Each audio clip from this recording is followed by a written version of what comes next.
Live from Los Angeles, this is Dr. Erin. We come together each day to know the truth, live on spiritual principle, and align with universal law.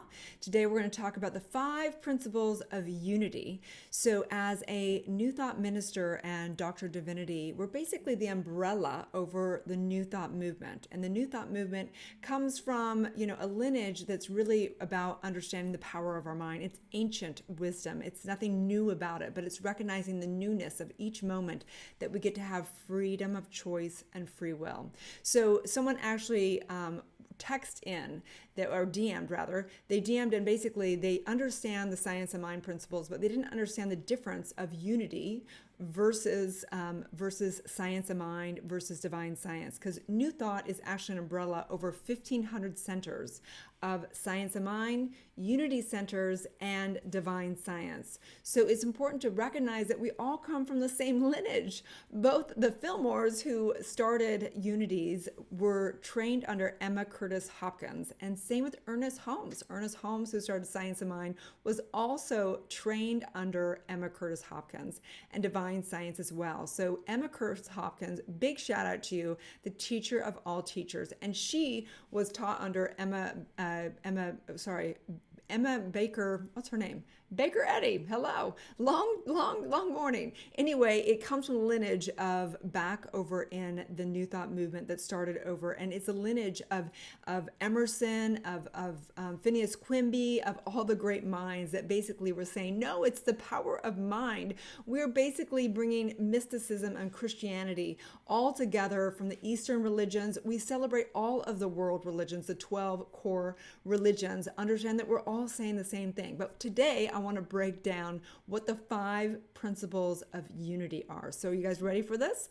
So the 5 principles of unity are, first principle is one. It's basically understanding that everything's God, and whether you like that word or not is individual, but it's saying that there's one source. There's one source that we all come from, and it is divine. It is God. It is this one thing that is the only thing going on here is this one thing only. It is the expression of this one thing in the fractal of all of life. And so we have to recognize that, knowing this, that it is all, we're all that. So this principle 2 is oneness. It's recognizing that I'm that you're that we are all divine in our nature of human beings, that we are all this one thing going on, and we're connected. And we're now scientifically even recognizing this, that there is something going on here. It's our oneness. It's our greatness. It is all good. We're all good at the core because there's this harmony that's happening all together. Principle number 3 of unity centers is thoughts. Thoughts are basically the power of our thought, the power of our thinking, the power that we get to express in our oneness, the power that we get to co-create with the universe, because we are the universe. It's really the core of who we are. We might experience being separate, but we're not. So just to go over again, because I think that the actual presentation skipped a thing. So number 1 is our oneness, that there's only one thing going on, and it's our godness, it's our divinity, it's the essence that is the backing of all things, which is first cause, which is spirit. Okay. The second principle is that there is oneness, that I'm that you're that there's the divine nature in all of us. It's the essence of who we are, and we are connected around the world globally. That's why we recognize all faiths. We celebrate all the 12 core religions and faiths, recognizing that we're all saying one thing, and that if we can find our commonalities instead of our differences, then we will thrive. Okay. The third principle of unity spiritual centers is thoughts, that there's a power of thought that we co-create with our thought. How we think and how we impress upon the subconscious mind and upon the divine mind is how we are experiencing ourselves. So we can go really, really deep into that rabbit hole and recognize that we are created the entire existence of the universe through the power of thought. But if we even back it up into today, we can see how one person in today's world can find what's wrong with what's going on, or we can go into what's right going on. So there's a kind of famous story that one of the unity leaders told about how he was walking along. It's a mythicism that there's a gentleman that's walking along a path from one kind of county or a little city, if you will, a village, to the other village. And here comes along this family that was moving from one village to the next village. And he stops this older gentleman that's coming from the opposite direction. And they ask me, excuse me, sir, we're moving from one village to the next village. And we're wondering, what are the people like up in that next village? And the old wise man says, well, what were the people like in your old village? And they say, well, they were wonderful. They were very spiritual. They were amazing. They were extraordinary people. We loved them so much. And he said, well, that's exactly what you'll probably find in the next village. And so the old man was walking along the village, and he runs into this next, person that's walking along, and he goes, sir, I'm wondering what the people are like in this next village, because the people back there in the old village were awful. They were, backstabbing, and they were, just awful people.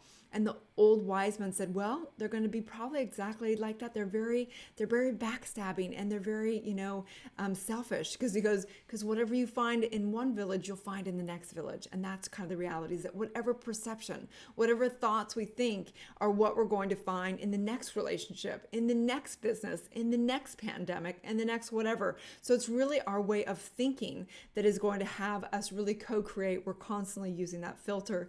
And guess what? We're constantly actually impressing that upon our subconscious mind and upon the divine mind, upon universal law. Okay. So the fourth principle of unity spiritual centers is prayer. And what is prayer, right? It's not to the man in the sky. Unity's centers do not pray that it to something outside of themselves. They pray to know that their mind, the divine mind, is impressive. It is a subjective mind, and it's subjective to what we think. And if we don't, we can know our thoughts co-create, but if we don't actually pray and actually impress upon them through our meditation, through our affirmations, through every word that we speak, through every thought that we think, we pray. Every moment of our life, every breath is a prayer.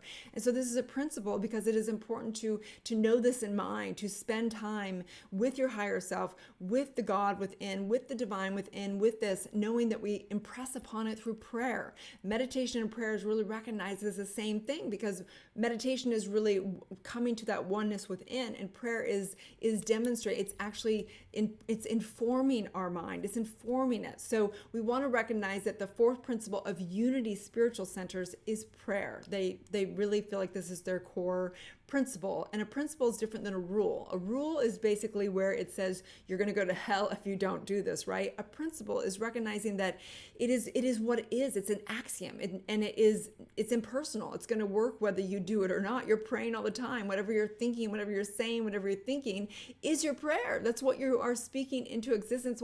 That's what you're impressing upon your subconscious mind. So everything you do, your life is your prayer, right? What are you thinking? Who are you spending time with? What are you saying? So fifth principle, there's 5 principles of unity spiritual centers. And as a New Thought minister and as a doctor of divinity, we're the umbrella over science and mind centers, over unity centers, over divine science spiritual centers. So we want to understand the difference, but we want to understand they're all saying the same thing. And that's why we actually refer to all 12 religions as well, and to all the New Thought movement centers, which are 1,500 centers. Okay. So the fifth principle is action.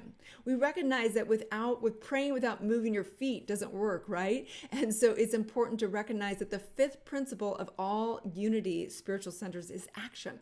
We know that it's one thing to know and understand principle. It's one thing to understand, the God and divine and all that, and understand what the cause and effect of what you are. But it's another thing to actually put it in action. That's why our hashtag is live your truth. Live your truth, because it's important to not only recognize the truth, the ultimate truth, that it all comes from spirit, it all comes from God, it all comes from source, and to recognize that we are that oneness, we are the divine, we are that true essence, and to understand that our thoughts, our beliefs, everything is the action of impressing upon the subconscious mind and the divine mind, the universal law reflecting back, right? And then to pray and meditate and do all the things around it. But it's another thing to actually go out and be that. That's why belief is what you be and what you live. And so it's important to recognize that the fifth principle of all unity spiritual centers is action. And so it's important for me as, I wake up each day and I just ask myself, can I please be used for the highest good? That's my greatest prayer, is can I please be connected with divine as my higher self, and please let me be used for the highest good. And so I recognize right here that there are principles to live by, and they work whether you believe them or not. You know, there is a source that lives in all of us. There is aerodynamics of the universe that works. There's physics of the universe. Gravity works whether you believe in it or not, right? And these are the principles that we have to understand so that we can be freed from our suffering, that we get emancipation from our poverty, from our lack, from our limitations by the power of understanding the principles. And if we align with these principles, if we understand, and not only just understand them logically, but live and breathe them and take action, inspired action around them, then we are living on principle. So that's why becoming a spiritual practitioner was one of the greatest things I ever did in my entire life. I had had a great spiritual awakening, and it was amazing. You know, you see through the veil of life, you see through whatever, but there is discipline. And that's why Jesus taught disciples, right? Because disciples is really about teaching discipline. And there's 12 disciplines to really embody in your spiritual practice so that you can live these principles, not just know them, not just preach them, not just be like that annoying person that's preaching truth, but not actually doing what you say you teach. So it's important to recognize we're human, we are imperfectly perfect, right? But we are also, when we come back to principle, back to principle, back to principle, that is what keeps us in our commonality. We can find everything wrong with a person, we can find everything wrong with a community, but if we know these communities are based in principle, we give up the personalities and we go back to principles. Just like 12-step of recovery, we recognize and celebrate that those principles as well. We celebrate all the divine science, we celebrate science for science of mind, we celebrate unity, and we celebrate all the 12 religions, recognizing that we're really all saying the same thing. We're saying that there is a nature within us that has this love, and I am the love, you are the love, and you get to use your power for good, and that is exactly what it is. And we get to get in that feeling and that vibration and inform our subconscious mind and complete the cycles of our DNA and live our best life. And so I know this together. Let's take a deep breath in through the nose and exhaling out through the mouth.